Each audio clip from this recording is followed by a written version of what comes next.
మహాపతివ్రత సతీ సావిత్రి ఆమె భర్త ప్రాణాలను ఎలా కాపాడుకుందో మీకు తెలుసా? సావిత్రీదేవి భర్త అయిన సత్యవంతుడు తల భారంగా ఉందని తూలుతూ కూర్చున్నాడు. సావిత్రీదేవి అతనికి సపర్యాలు చేస్తూ ఉంది. ఇంతలో అక్కడికి నల్లటి శరీరం కలవాడు, ఎర్రటి నేత్రములు, బంగారు వస్త్రములు ధరించిన భీకరాకారుడు చేతిలో పాశం ధరించి అక్కడకు వచ్చాడు. అప్పుడు అతనిని చూసిన సావిత్రీదేవి, అయ్యా మీరు ఎవరు అని అడిగింది. నా పేరు యమధర్మరాజు. నీవు పతివ్రతవు కనుక నన్ను చూడగలిగావు. నేను ఇతరులు ఎవ్వరికి కనబడను. నీ భర్త సత్యవంతుడు ఆయుస్ తీరింది. అతను గొప్ప పుణ్యపురుషుడు.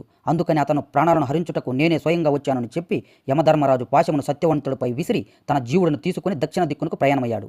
అప్పుడు సావిత్రి తన భర్త శరీరమును ఎవరికి కనబడకుండా పొదల చాటును ఉంచి యమధర్మరాజును అనుసరించింది. వెనుక సతీ సావిత్రి వస్తున్నది చూసిన యమధర్మరాజు, అమ్మా ఎందుకు నా వెంట వస్తున్నావు? ఇక మీదట ఈ దారి వెంట రాలేవు అని పలికాడు యమధర్మరాజు. అప్పుడు సావిత్రి, యమధర్మరాజా, భర్తలు వెళ్లిన మార్గంలో వెళ్లడం భార్యల కర్తవ్యం, ధర్మం కదా. నీ దయ వలన, నా పాతినిత్యం వలన నేను రాలేని చోటు ఉందా? మార్గంలో ధర్మ మార్గం ప్రధానం. ధర్మమునకు ఆధారం సజ్జనులు. సజ్జనులు దర్శనం ఎప్పుడూ వృధా కాదు. నీ వంటి సజ్జనమూర్తి దర్శనం పొందడం వలన పరమ శుభాలు పొందాక నేను మామూలు మనిషి వలె ఎలా వెనక్కి వెళ్ళగలను అని పలికింది సావిత్రీదేవి. ఆమె మాటలకు ఆశ్చర్యపోయిన యమధర్మరాజు, అమ్మా మీ భర్త ప్రాణములు తప్ప ఏదైనా వరం కోరుకో, ఇస్తాను అని అన్నాడు. యమధర్మరాజా, మా మామగారు సాల్వరాజుకు కంటి చూపు లేదు. అతనికి చూపు వచ్చేలా అనుగ్రహించండి అని కోరింది. అలాగే మీ మామగారికి చూపు ప్రసాదిస్తున్నాను. దీంతో తృప్తి పొంది వెనక్కి పో అని అన్నాడు. అయినా వెనక్కి వెళ్లకుండా యమధర్మరాజును వెంబడిస్తూ యమధర్మరాజుతో ఇలా అంది, యమధర్మరాజా, మనసు, వాక్కు, కర్మలలో ఎవరికి కీడు కలిగించకుండా ఉండటం, దాన ధర్మములు చేయుట మీకు తెలుసు కదా.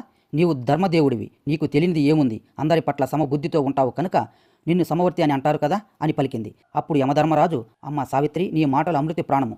నీవు ఇంకొక వరము కోరుకో అని అన్నాడు. అప్పుడు సావిత్రి, యమధర్మరాజా, మా మామగారి రాజ్యం విరోధులు ఆక్రమించారు. అతని రాజ్యం అతనికి ఇప్పించండి అని అడిగింది. అలాగే ఆ రాజ్యం మీ మామగారికి ఇప్పిస్తాను. నీవు ఇక్కడే నిలువుము. ఇక్కడ నుండి ముందుకు రావడానికి వీలు లేదు అన్నాడు యమధర్మరాజు. అప్పుడు సావిత్రీదేవి, ఓ యమధర్మరాజా, నీకు తెలియనిది ఏముంది? ధర్మమూర్తులు ఎట్టి పరిస్థితుల్లోనూ ధర్మమును విడవరు కదా. భర్తను అనుసరించడం భార్య ధర్మం కదా. నేను ధర్మాన్ని ఎలా విడనాడను అని పలికింది. అప్పుడు ధర్మరాజు, సావిత్రి, నీ ధర్మబుద్ధికి మెచ్చాను. నువ్వు ఇంకొక వరం కోరుకో, నీ భర్త ప్రాణములు తప్ప అని అన్నాడు యమధర్మరాజు. యమధర్మరాజా, నా తండ్రి అశపతికి పుత్ర సంతానం లేదు. అతనికి ఒక కుమారుడును అనుగ్రహించుము అని కోరింది.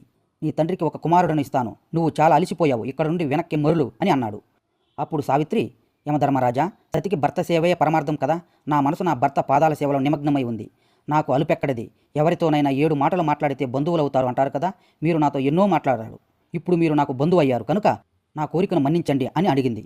అందుకు యమధర్మరాజు సంతోషించి, సావిత్రి, నీకు ఇంకో వరం ఇచ్చేదను, కోరుకో అన్నాడు. అప్పుడు సావిత్రీదేవి రెండు చేతులు జోడించి, నా భర్తను పునర్జీవుడిని చెయ్యి అని అడిగింది. సంతోషించి సత్యవంతుడు జీవుడిని అతని శరీరంలోకి ప్రవేశపెట్టాడు యమధర్మరాజు. సతీ సావిత్రి, నీవు కీర్తివంతురాలు అవుతావని చెప్పి అక్కడ నుండి యమధర్మరాజు వెళ్ళిపోయాడు.